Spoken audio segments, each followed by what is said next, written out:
केंद्रीय शिक्षण मंत्री धर्मेंद्र प्रधान यांचा राजीनामा पंतप्रधान नरेंद्र मोदी आणि केंद्रीय गृहमंत्री अमित शहा हे देखील अजेय नाहीत, ते देखील लवकरच जातील, खासदार संजय राऊत यांची प्रतिक्रिया। धर्मेंद्र प्रधान यांचा राजीनामा हे पूर्णतः देशभरामधल्या विद्यार्थ्यांचं यश। विद्यार्थ्यांनी लाठ्या खाल्ल्या पण मिशन रेझिग्नेशन यशस्वी करून दाखवलं, आमदार रोहित पवार यांची एक्स पोस्ट। मुख्यमंत्री देवेंद्र फडणवीस नियोजित दौऱ्यानुसार दिल्लीसाठी रवाना, कदाचित ते केंद्रीय शिक्षण मंत्री होऊ शकतात, खासदार संजय राऊतांचा टोला। मुंबईतल्या दादरच्या टिळक भवन परिसरामधील काँग्रेस कार्यालयाच्या बाहेर कार्यकर्त्यांचा जल्लोष। केंद्रीय शिक्षण मंत्री धर्मेंद्र प्रधान यांच्या राजीनाम्यानंतर कार्यकर्त्यांमध्ये उत्साह। केंद्रीय शिक्षण मंत्री धर्मेंद्र प्रधान यांच्या राजीनाम्यानंतर गोंदियाच्या देवरीमध्ये जल्लोष। विद्यार्थी, पालक आणि सामाजिक संघटनांनी फटाके फोडून आनंद व्यक्त केलाय। चंद्रपूर महानगरपालिकेमध्ये गटनेते सुरेंद्र अडवाले यांनी स्वीकारला पदभार। 6 महिन्यांच्या संघर्षानंतर गटनेतेपद आमच्या गटाला मिळालं, खासदार प्रतिभा धानोरकर यांची प्रतिक्रिया।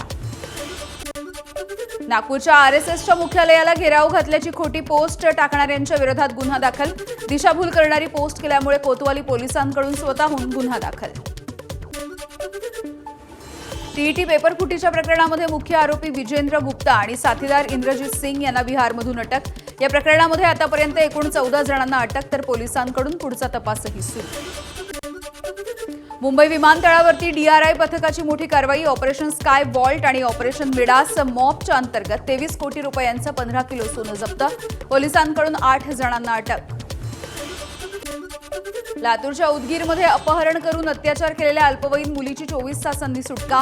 मुख्य आरोपी कृष्णा फडसह आरोपीला देखील पोलिसांनी अटक केली आहे। 2 जणांवरती पॉक्सोच्या अंतर्गत गुन्हा दाखल।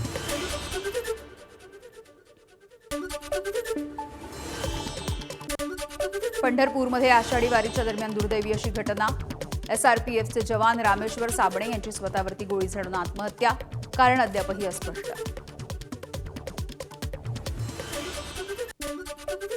ठाण्याच्या शहापूर तालुक्यामधील भातसा धरण ओव्हरफ्लो, 5ही दरवाजे उघडल्यामुळे धरणामधून 3064 क्युसेकनं पाण्याचा विसर्ग सुरू। नदीकाठावरच्या गावांना सतर्कतेचा इशारा। सांगलीतल्या वारणा खोऱ्यामध्ये दमदार पाऊस, त्यामुळे जिल्ह्यामधील चांदोली धरण 79.26% भरलं। वारणा नदीच्या पात्रामध्ये पाण्याचा विसर्ग। आषाढी एकादशीच्या निमित्तानं शिर्डीमधल्या साई मंदिराला फुलांची आकर्षक सजावट। तुळशीपत्राची माळ आणि कोट्यवधींच्या आभूषणांसह साईबाबांचं रूपही सजलं। आषाढी एकादशीच्या निमित्त अकोल्यामधील 322 वर्ष पुरातन मंदिरामध्ये विठ्ठल रुक्मिणीची महापूजा संपन्न। विदर्भामधील प्रति पंढरपूर म्हणून ओळख असलेल्या या मंदिरामध्ये भाविकांची अलोट गर्दी।